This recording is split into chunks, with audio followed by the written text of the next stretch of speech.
कोणी माणूस मेलं नाही, शेजाऱ्याचं माणूस मेलं होतं आणि हिच्या म्हशीचं वासरू मेलं. वासरू मेल्यावर नवरा आला बाहेरून, काय आता ही रडत बसली, काय झालं? म्हशीचं वासरू मेले, आपल्या म्हशीचं वासरू मेले. मग त्या नवऱ्याने विचारलं, म्हशीचंच वासरू मेले की मग आपलं काय गेलं? आपल्या तर घरात कोणी मेलं नाही, एवढं दुःख करण्याचं काय कारण? नाही नाही म्हणले, तुला सकाळी माणूस मेला म्हणून सांगितलं तर तुला दुःख वाटलं नाही, माणूस गेलं त्याचं तुला दुःख नाही, का जनावराचं वासरू गेलं तर तुला एवढं दुःख करण्याचं काय कारण आहे? तिनं सांगितलं, तसं नाही, ते माणूस मेलं ते दुसऱ्याचं होतं, की म्हैस आपली आहे, माझी आहे, माझ्या म्हशीचं वासरू मेलं तरी मला दुःख आहे. ह्याचं नाव आहे मोह, बाकी काही नाही, याचं नाव मोह आहे. म्हणजे ती आपल्या नावे ती वस्तू असली की त्याचा माणसाचा मोह राहतो, माणूस तिथे अडकून राहतो. बरोबर आहे, प्रत्येक माणूस आपल्याजवळ ₹1,00,000 ते ₹1,00,000 सांभाळण्यामध्येच आपण व्यस्त राहतो. पुढचे ₹2 कमवायची चिंता आपल्याला नाही, ते लाख सांभाळायचे कसे, कोणाच्या हाताला कसे लागणार नाहीत, कोणाला कसे दिसणार नाहीत, कोणी याच्यावर घाला कसा घालणार नाही, ह्या चिंतेमध्ये आम्हाला देव आठवणार, धर्म आठवणार, पूजा आठवणार, काही आठवणार. पण ते ₹1,00,000 देऊन टाकून दिल्यावर कामच काय, काहीच काम राहत नाही. बरोबर आहे. आणि ज्याच्याजवळ काहीच नसते त्यालाच देव आठवतो, म्हणून दान करायचंय. दान करण्याची वृत्ती म्हणजे काय? दान ब्राह्मणालाच करा असं जरी पोथी सांगितलं असतं, मी तुम्हाला सांगलो दान कुणालाही करा, करून टाका, मोकळं व्हा. मोकळं झालं तुम्हाला नक्की नक्की मोक्ष प्राप्ती होते. पण नाही, आमच्या मोबाईलला जर कोणी हात लावला तर आम्हाला लगेच राग येते. बरोबर आहे की नाही? माझ्या मोबाईलला तू का हात लावलास? मोबाईल सुद्धा माझा आहे, पैसेच माझे नाही. 10-12 हजाराचा मोबाईल पण समजा एखादी लेकरू हात लावलं तर लगेच पडकन आपण वाजवतो. माझ्या मोबाईलला तू का हात लावलास? तुला कळतं का ह्याच्यातलं काही? जसं काही मोबाईल निर्माण आपणच केलो, सगळं ह्याला ज्ञान आहे. बरोबर आहे. अशी माणसं, ह्यालाच म्हणतात मोह. हा मोह नष्ट होण्याकरता, माणसाला सद्बुद्धी प्राप्त होण्याकरता, म्हणून भगवान विष्णूने लक्ष्मीला दान करा, दान करा, दान करा. दानातून मोह कमी होत असतो. काय, एखादी वस्तू आपल्याजवळ असली की त्याचं महत्व आपल्याला फार असते, पण आपल्या जवळून ती निघून गेली त्याचं काही महत्व नसतंय, माणसाला महत्व नसते.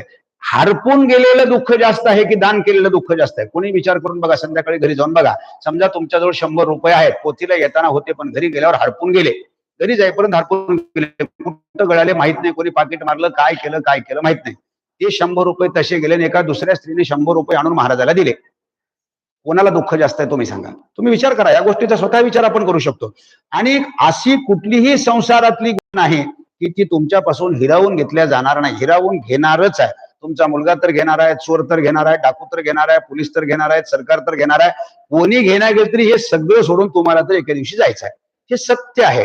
मग त्या वस्तूचा मोह आपल्याला असू नये, मोह दूर करण्याकरता म्हणून दान आहे. बाकी दानाचं काही विशेष महत्व नाही. दान करण्याने फार साध्य होते असं नाही.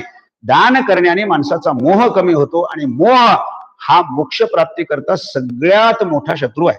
सगळ्यात मोठा शत्रू काय तर मोह. आपल्या जवळच आहे तो आपला मोह आपल्याला त्रास करतो. म्हणून अधिक मासामध्ये जर आपण समजा काही दान केलो तर आपल्याला कदाचित मोह कमी होण्याची शक्यता असते. म्हणून दान धर्म करावं. आणि असा दान धर्म करणारा मनुष्य म्हणजे कोण आहे? जसं माझ्यासारखा दुसरा कोणी आहे का? भगवान विष्णू सांगतात की माझ्यासारखा दुसरा कोणी पुरुष आहे का? नाही. तुझ्यासारखी कोणती स्त्री आहे का? नाही. तुझ्यासारखी तूच, माझ्यासारखी मीच. तसं दान करणारा हा सगळ्यात श्रेष्ठ आहे, तो माझ्यासारखाच आहे. पर्वता माझी श्रेष्ठ मेरू, की मग्रहा माझी वास करू, की पक्षा माझी विनता कुमारू, की रोहिणी वरू उडुगनाथ, की द्विपदा माझी ब्राह्मण, की चतुष्पदा माझी गौजान, की वृक्षा माझी अश्वत्थमान, की गंगा श्रेष्ठ सरितात. सगळ्या नद्यामध्ये गंगा श्रेष्ठ आहे, सगळ्या ग्रहामध्ये रवी श्रेष्ठ आहे, सूर्य श्रेष्ठ आहे, सगळ्या पक्षामध्ये गरुड श्रेष्ठ आहे. आणि तसं द्विपदामध्ये 2 पायाच्या मनुष्यामध्ये जर विचार केला तर ब्राह्मण श्रेष्ठ आहे, 4 पायामध्ये गाय श्रेष्ठ आहे. तसं ह्या प्रतिलोकामध्ये जन्माला येऊन दान करणारा श्रेष्ठ आहे.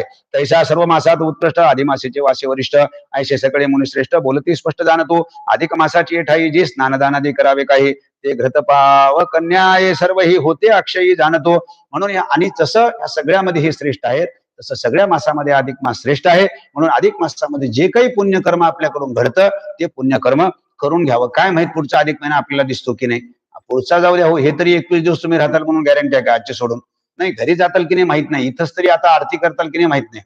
बरोबर आहे की नाही? काय कधी मृत्यू येईल सांगता येत नाही. मृत्यू हा माणसाला सांगून येतच नाही. मुळामध्ये मृत्यू हा माणसाला सांगून येत नाही. म्हणून आपल्या हातात आज आहे, आज जे आहे ते आज करून मोकळं व्हावं असं भगवान विष्णू सांगतात. म्हणून अधिक मासामध्ये सगळं पुण्य संपदा जमा करावी. ऐसे श्री हरणे कथिता पुनरपी प्रश्नेक्षराब्दी सुता, ती परम पावन सर्व कथा पुढच्या प्रसंगी वर्णिजेल. इति श्री आदि महात्म्य सार ब्रह्मनारदीय पद्माधार सज्जन श्रोते ऐकवतो 24 अध्याय गुढा. श्री गोपाल कृष्णार्पण मस्तो. भगवान विष्णूला पुन्हा लक्ष्मी अजून काही प्रश्न विचारते. त्या प्रश्नाचे उत्तर भगवान विष्णूला लक्ष्मी काय विचारते आणि त्याचे उत्तर भगवान विष्णू